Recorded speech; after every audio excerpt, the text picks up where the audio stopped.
The top tier that no one realizes on Maslow's hierarchy of needs is self-transcendence. Self-actualization was me thinking that I could just become the best athlete, the best barber, the best content creator, the best editor.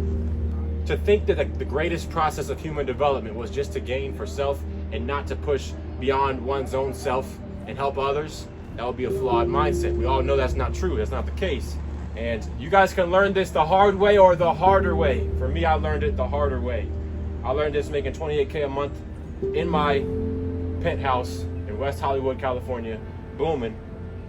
But I hadn't actually developed myself, let alone transcended myself, let alone became aware of myself, let alone healed myself. You guys see, I was going through what I call a father wound. I learned this when I realized the resentment I had in my heart for the upbringing that I had. I always felt jaded, like, why did my dad leave me in this fucked up world where I don't feel worthy now because the main person who's supposed to be there for me left me. And that was just the dialogue I told myself my whole childhood. And I said, one day I'm gonna prove to you all that I am worthy, that I do deserve acceptance and peace. And so I had to just do these two things that I'm gonna share with you today. The first step to overcoming that low frequency, victim mode, why me state of mind that I was in, I had to raise my frequency.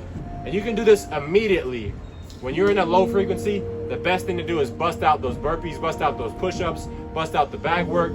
If you box, if you like to run sprints, if you like to work out and do strenuous workouts, HIIT training, a high frequency will always get you out of your low frequency desires. And you get that high frequency by doing peak physical performance.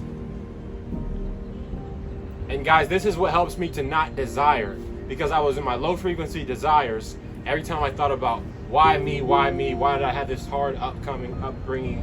And when we're operating in desires, we're not operating in our highest purpose and our highest potential. So that's step one, is just to realize that you can raise your frequency up. If I'm in a low frequency and I'm thinking why me, and I'm self-sabotaging, and I'm looking back in my past and blaming and pointing the finger, I can just look at myself, point the finger back at me, look in that mirror and realize I'm the man that's gonna get me out of this situation and into a new situation. And I'll be honest with you guys, I'm looking in the mirror right now and I see the ocean in my back.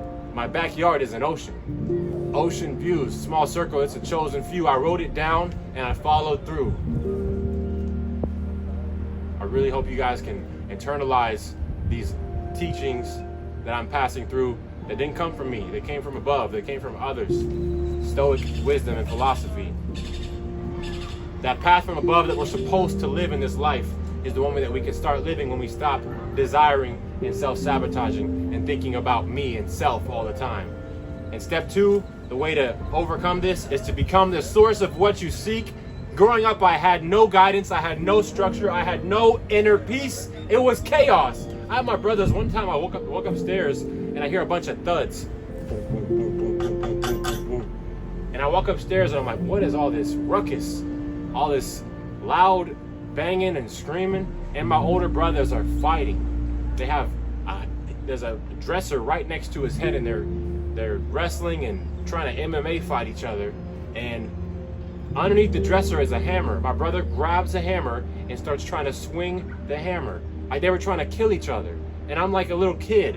And I'm just witnessing chaos every day. And I didn't belong there.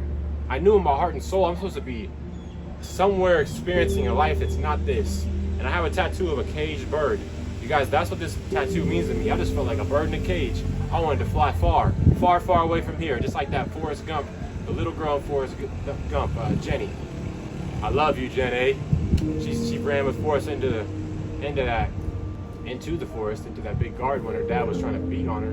And she said, pray with me, Forrest. Pray with me, Forrest. Pray with me. Dear God, make me a bird. Make me a bird so I can fly far, far, far away from here. Dear God, make me a bird. You guys realize how much that meant to me to see that that's how someone felt in their childhood, because I felt the same. Well, guess what? If you feel average, you feel down, you feel depressed, you feel victim-minded, and you feel like that life has just gave you a bad hand, I'm here to tell you that that's good. Why is that good, Joel? Why is it good that you had no father growing up, that you grew up that I grew up without my father. I grew up in a chaos environment where we made less than $30,000 a year and somehow still fed all four of my brothers, four of us total. How is that possible? Growing up on food stamps in a town of 5,000 people where the average income is less than $28,000 a year. How is it possible that that's a good thing? I'll tell you how it's possible, because now there's thousands of other people who can see my story of overcoming, and they can see that it's possible for them too. You see, your job is to become a billboard. Your job should be to become a billboard. That's what they don't tell you in this life. Not only is it good that you experienced hard times growing up, but your job is to take those hard times, that adversity, and make something of it. Why?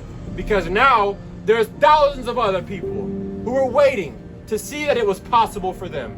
And you just became their billboard. You just became their hero. Do you realize you're somebody's hero? Start acting like a hero. Let's